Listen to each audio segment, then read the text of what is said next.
My sister and I were born enemies. When it was time to be reborn, she wanted the title of Manhattan's princess all to herself.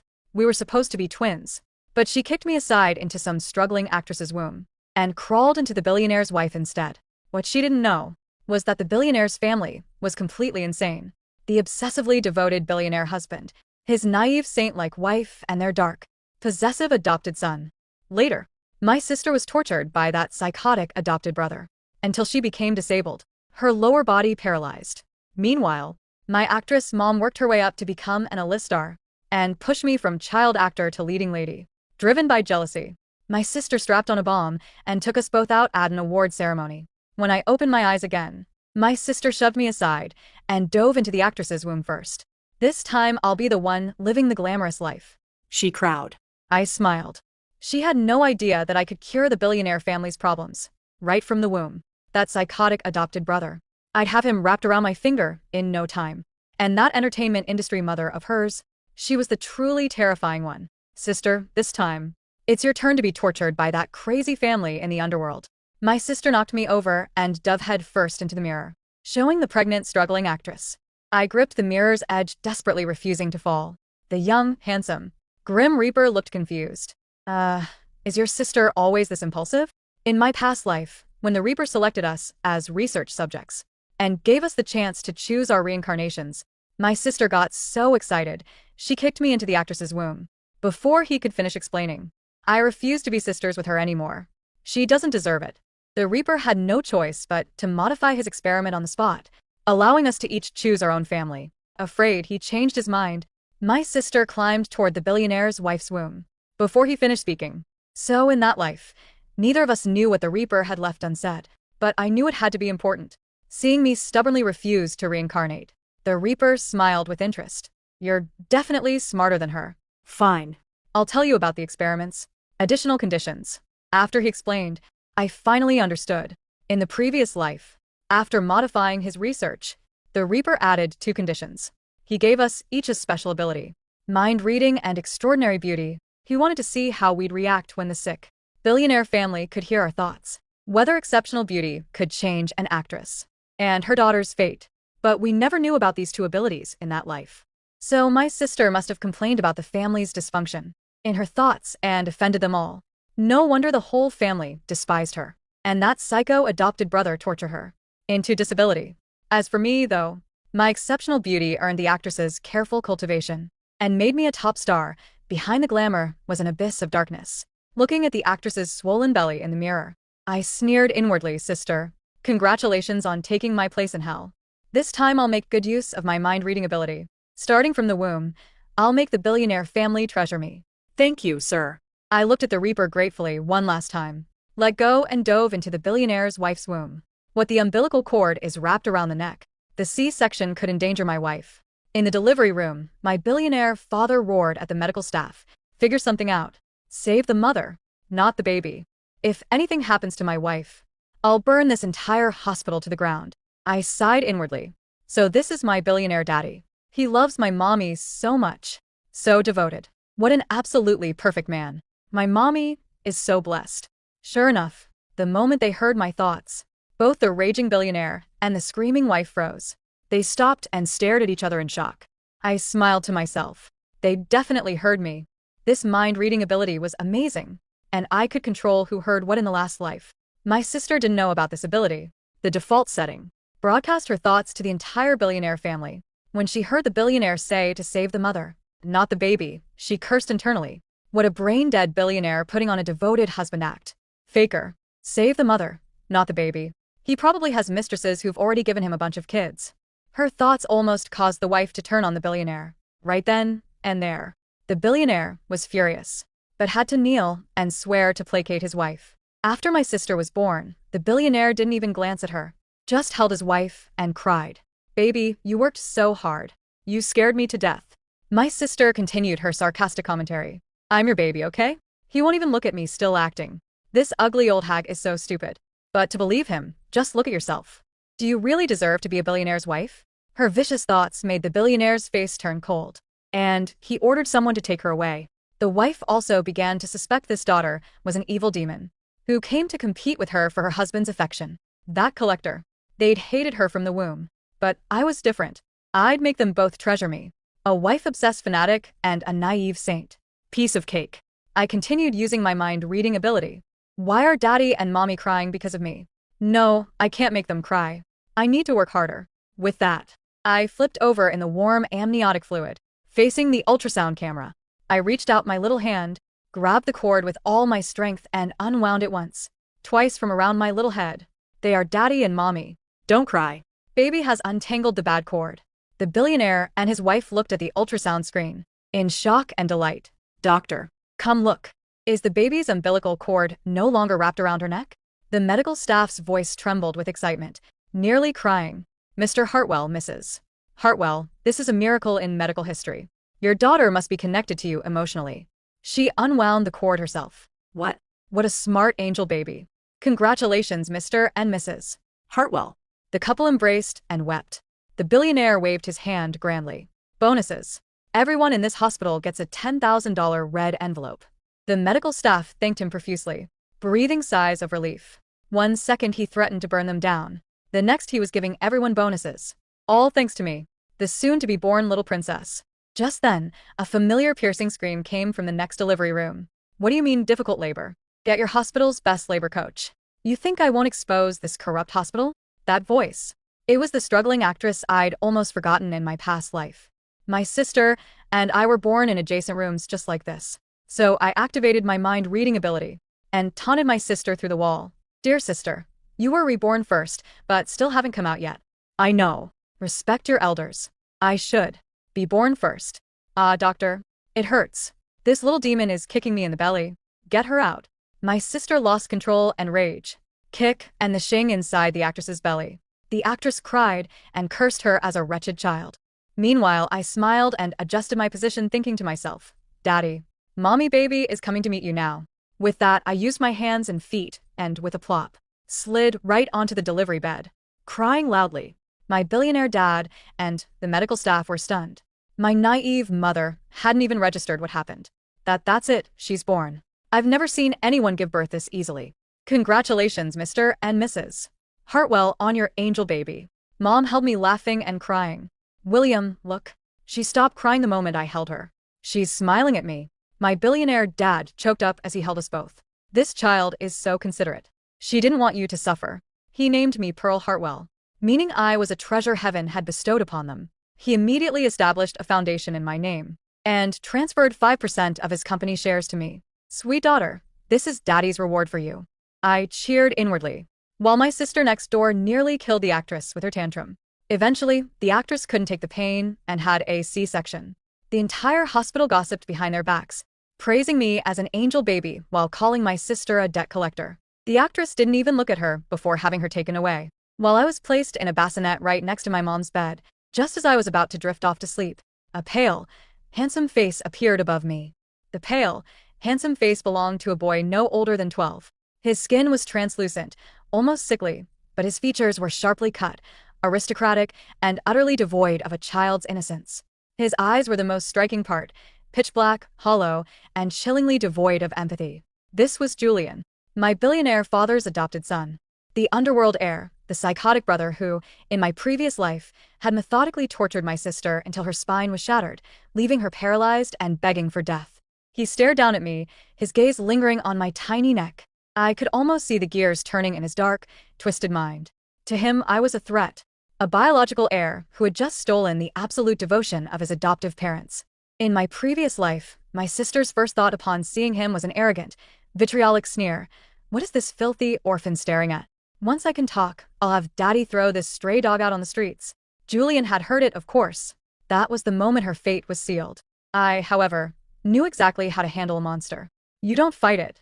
You give it a home. I widened my big, newborn eyes, making sure to catch the dim light of the room so they sparkled like polished glass. I concentrated, directing my inner voice solely to him, making it soft, innocent, and overwhelmingly warm. Oh, who is this pretty boy? He looks like a prince from a fairy tale. But why does he look so sad? So lonely. Don't be sad, big brother. I'm here now. Pearl will love you forever and ever. I want to protect him. Julian flinched violently.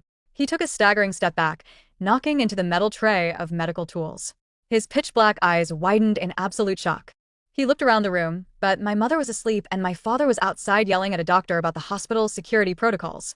Julian's gaze snapped back to me. I giggled, a soft, bubbling newborn coo, and reached my tiny, clumsy hand upward, waving it blindly toward his face. Big brother, hug? Please hold me. You feel so safe. The darkness in his eyes fractured. The boy who had been trained to endure pain, to swallow blood and breed cruelty, was entirely defenseless against absolute, unconditional devotion. Slowly, as if approaching a bomb, he leaned back over the bassinet. He extended a trembling, pale finger. I grabbed it with both of my tiny hands and held on tight, letting out a contented sigh. So warm. Big brother is the best. A strange, unfamiliar emotion warped his stoic face. His jaw tightened, and he slowly lowered his head until his forehead gently rested against my bassinet.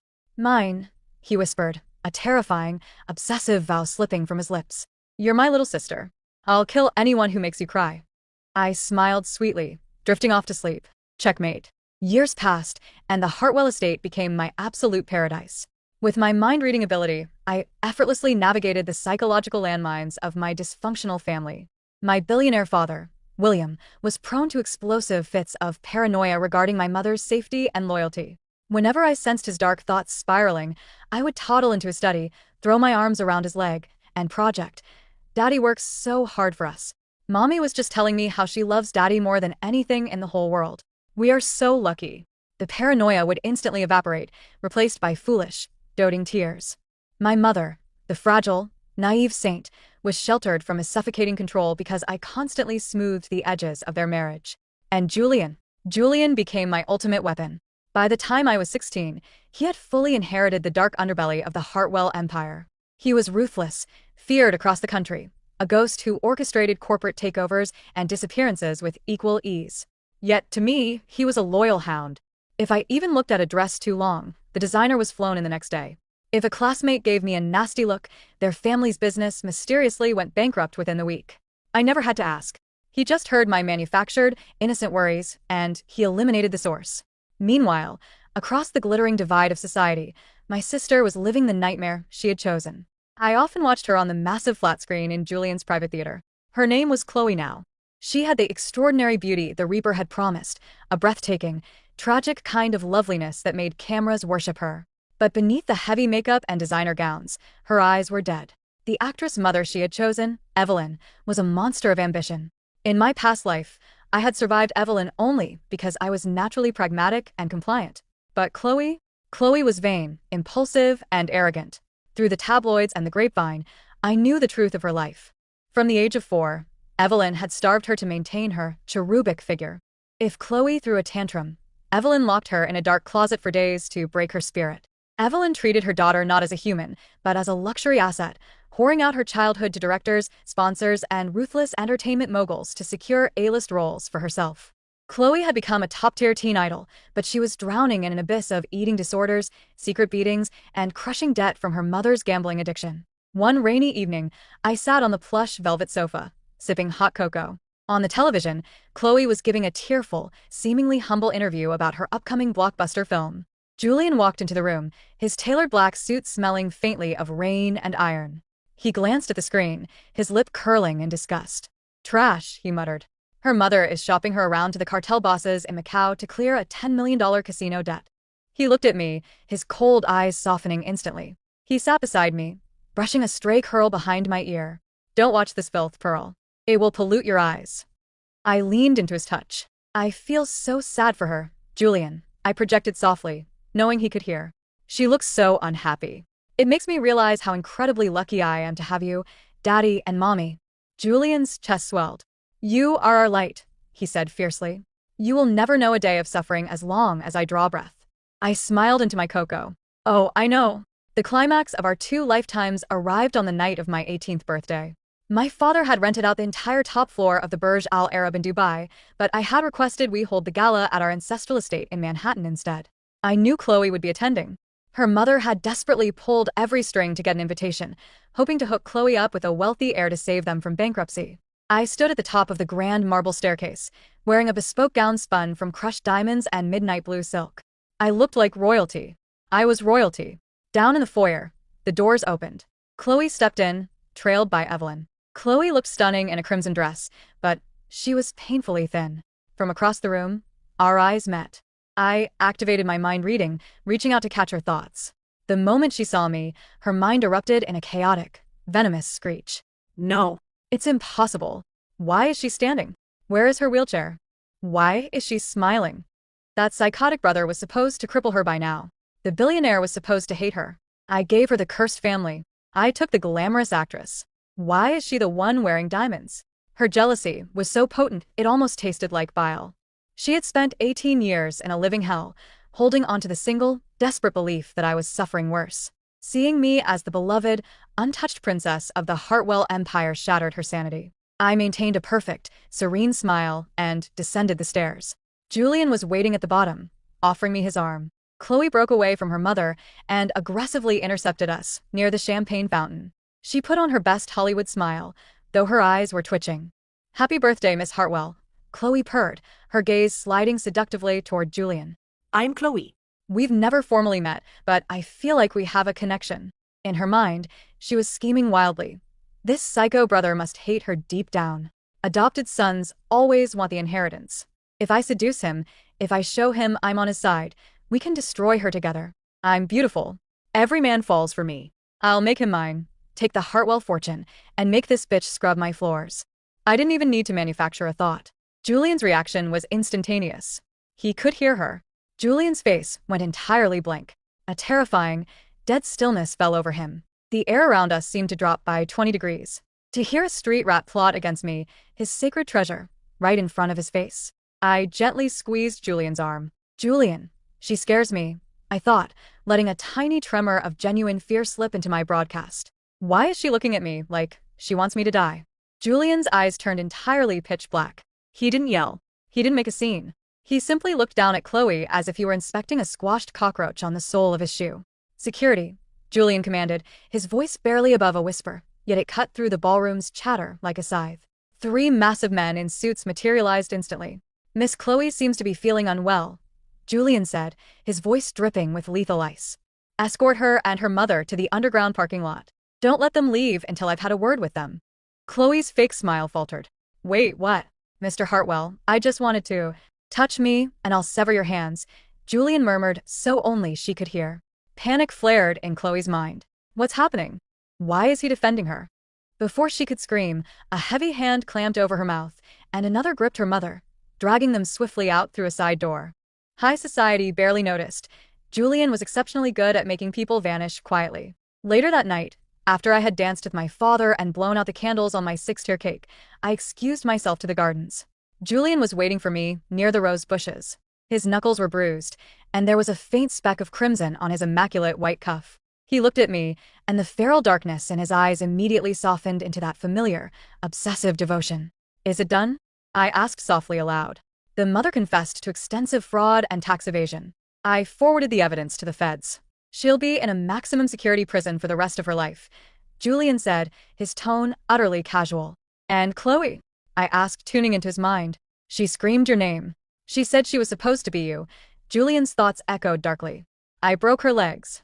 She'll never walk again. I made sure of it." Aloud, Julian simply said, "She had an unfortunate accident on the stairs while fleeing. Her acting career is over. She'll be confined to a wheelchair, entirely dependent on state care." A shiver of absolute thrill ran down my spine. The cycle was complete. My sister had walked directly into the exact fate she had suffered in our past life, paralyzed, broken, and ruined by the psychotic brother. Only this time, she didn't get there by being born into the family. She got there by her own poisonous greed, and I hadn't even had to lift a finger. I looked up at the night sky, imagining the handsome, grim Reaper watching from whatever dimension he resided in. I hoped he was taking notes. You see? I projected my thoughts upward into the ether. Beauty doesn't change a rotten soul. And a psychotic family isn't a curse, it's just a weapon waiting for the right master. I turned to Julian and gave him a radiant, beaming smile. I reached out and gently wiped the speck of blood from his cuff with my thumb. "Thank you, big brother," I whispered aloud. "I love you so much. You're my hero," I broadcasted directly into his mind. Julian closed his eyes, leaning into my touch like a starved man granted a feast. "Anything for you, Pearl. Now and forever." I linked my arm through his, and we walked back into the light of the ballroom, leaving the shadows and my sister behind in the dark where they belonged.